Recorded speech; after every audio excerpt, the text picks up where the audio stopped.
Welcome all of you again to my channel. So today we will talk about derivation of Bresenham's line drawing algorithm. Okay, in the previous lecture,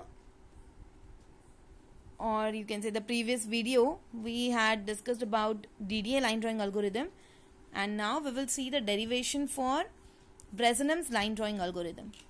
Okay, and guys, if this in this video, if this handwriting is not clear, so in that case I will share the PDF file. You can check the description box.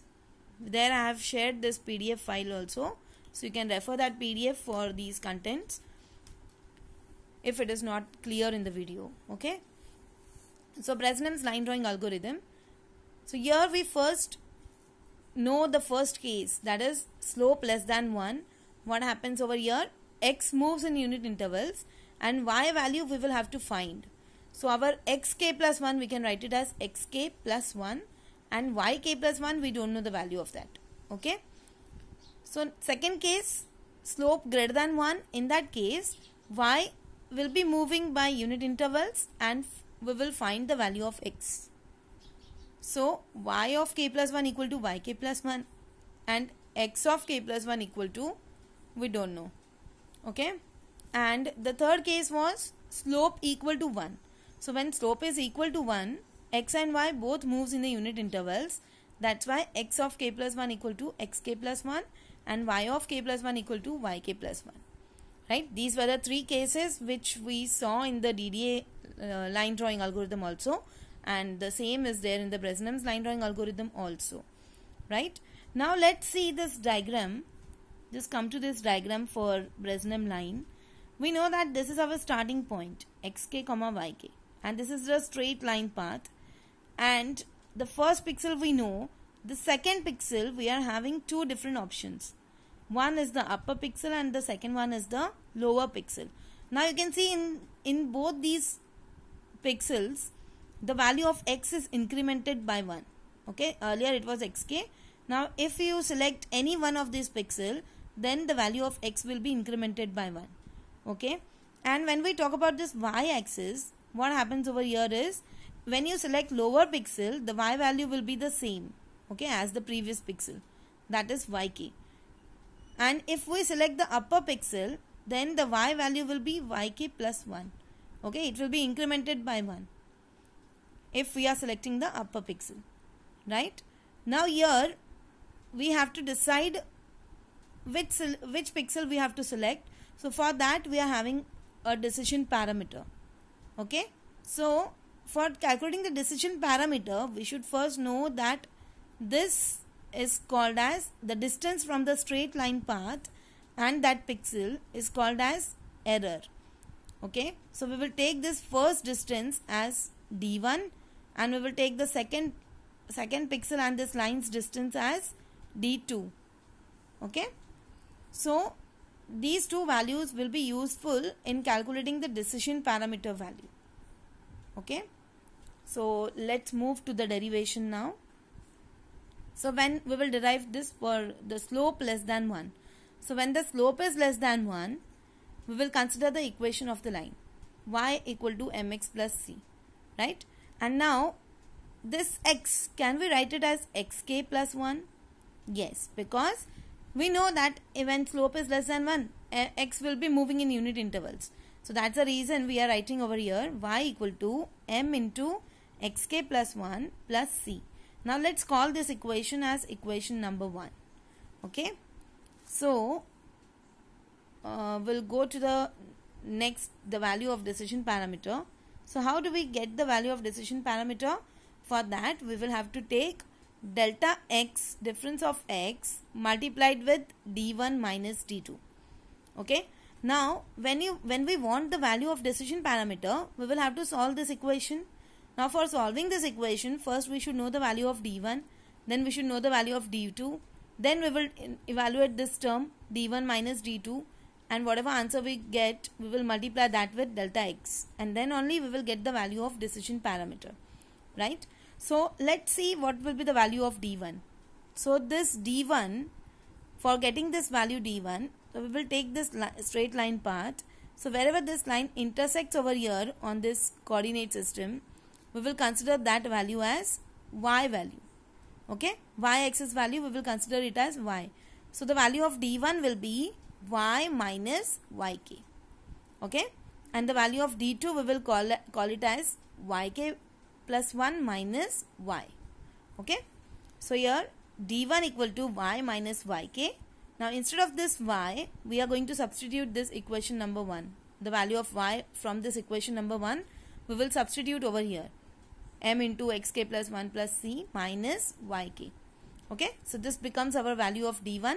Now d2 is yk plus 1 minus y. So the value of d2, we can write it as yk plus 1.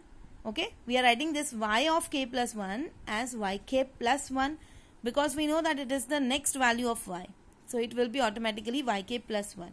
So that's why we are writing yk plus 1 minus, instead of this y, we are going to substitute this equation number 1 value of y. Okay, so this becomes minus m into xk plus 1 and plus c becomes minus c over here. Okay, so now we got the value of d1, we got the value of d2. So now we will take the value of this term d1 minus d2. So we are writing the d1 term as it is, m of xk plus 1 plus c minus yk minus the term of d2. So it will become minus yk minus 1 plus m into xk plus 1 plus c, right? So this d1 minus d2 term, we will just simplify it, and this term you can see m into xk plus 1 is repeated. Okay, so that's why we can write here 2m into xk plus 1 minus, the same thing happens with yk also. There are two terms of yk, so we are writing 2yk plus there are two terms of c. That's why we are writing 2c minus what we are left out with, minus 1. So we are writing that over here. Okay, so now this becomes the value of d1 minus d2. Now in our decision parameter formula, this d1 minus d2 should be multiplied with delta x. Okay, so we are finding that term now, delta x multiplied with d1 minus d2. So we are multiplying this delta x into d1 minus d2. So here when we write this value d1 minus d2, we will just substitute the value of m over here. Why we are opening this, why we are substituting the value of m? Because we can see here delta x and here also delta x, so it can get cancelled. So that's the reason we are opening the value of m over here.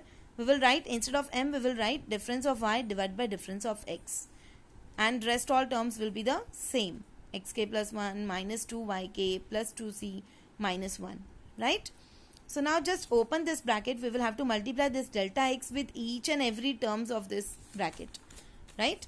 So for this we will go to the next page.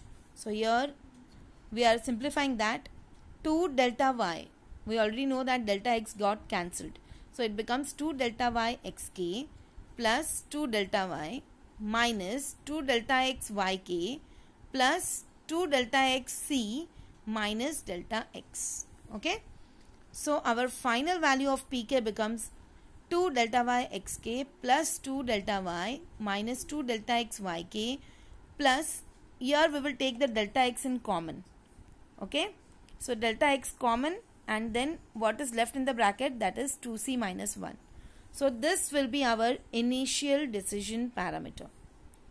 Okay, so now the point is that once we got the initial decision parameter, we are supposed to find the next value of the decision parameter. So that is p of k plus 1. So here wherever we are having k in the previous equation, we will substitute k plus 1 instead of that. Okay, so it becomes the same equation, the above equation becomes p of k plus 1 equal to 2 delta y xk plus 1 plus 2 delta y minus 2 delta x yk plus 1 minus plus delta x into 2c minus 1, right? Now here we are supposed to find the value of this next value of pk plus 1, which will update the previous value of pk, right? So that's the reason we are taking this calculation, p of k plus 1 minus pk. Okay, in order to get this value p of k plus 1, that is the next decision parameter, we are subtracting the initial decision parameter from this. So this term becomes we are first writing all the terms of pk plus 1. Okay, this one, pk plus 1, the entire equation we will write over here, and then we will subtract this entire equation of pk over here, right? So this becomes 2 delta y xk plus 1 plus 2 delta y minus 2 delta x yk plus 1 plus delta x into 2c minus 1, and minus the value of this. So this becomes minus 2 delta y xk minus 2y plus 2 delta x yk minus delta x into 2c minus 1. So here you can see some of the terms get cancelled, like this term delta x into 2c minus 1, it was plus and here it is negative, so it will get cancelled. Next term getting cancelled is 2 delta y, it is positive over here, it is negative over here, so that's the reason it gets cancelled. So whatever left out terms are there, we are going to write those terms. So we will take this 2 delta y common from these two terms. Okay, so 2 delta y is common, then what is left out?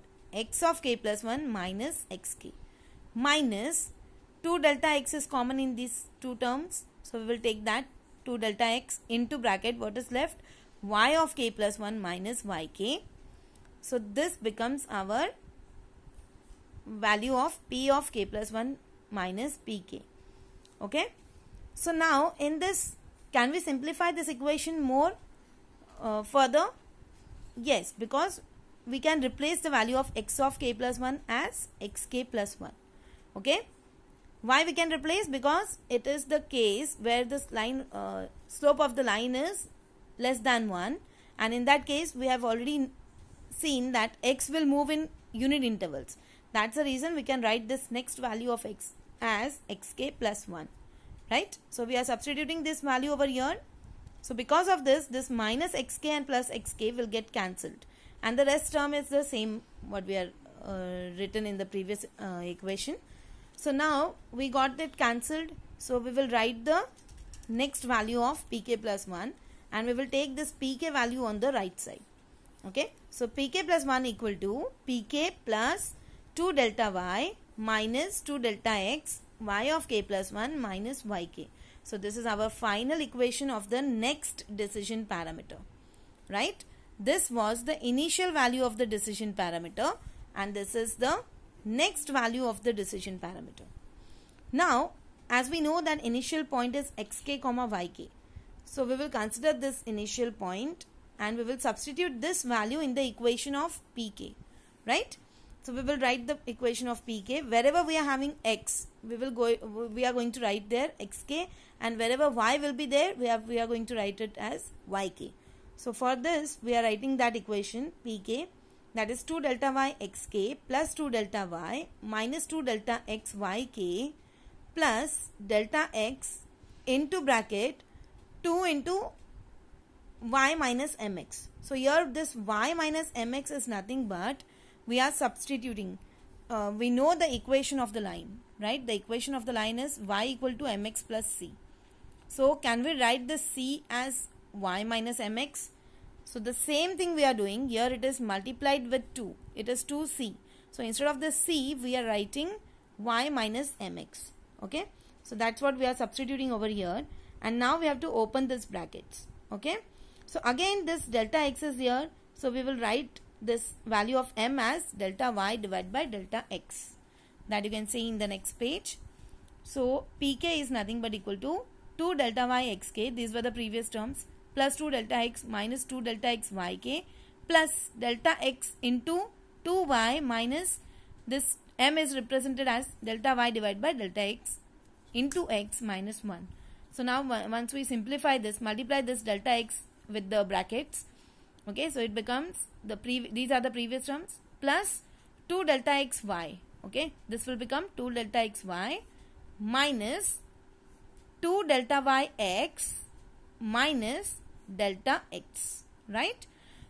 So now as we know that this x value should be written as xk and this y value should be written as yk, because that is our starting point.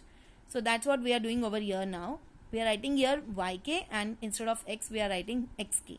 So now because of this, these two terms get cancelled. Okay, 2 delta y xk, it will get cancelled with this term, and 2 delta x yk will get cancelled with this term, right? So what we are left with, the initial decision parameter pk is nothing but 2 delta y minus delta x. Okay, this is the initial value which will be used in our algorithm. So this is the entire derivation for getting this value pk equal to 2 delta y minus delta x, and next value of pk is nothing but p of k plus 1, which we just derived, that is equal to pk plus 2 delta y minus 2 delta x y of k plus 1 minus yk, which we derived previously in this equation, right? So after this we are writing this initial value of decision parameter, next value of decision parameter, and then here is the condition which decides either we are going to select the upper pixel or lower pixel. Okay, so it depends on the decision parameter value.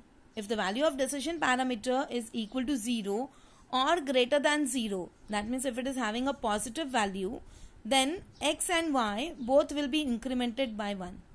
Okay, x of k plus 1 will be xk plus 1 and y of k plus 1 will be yk plus 1.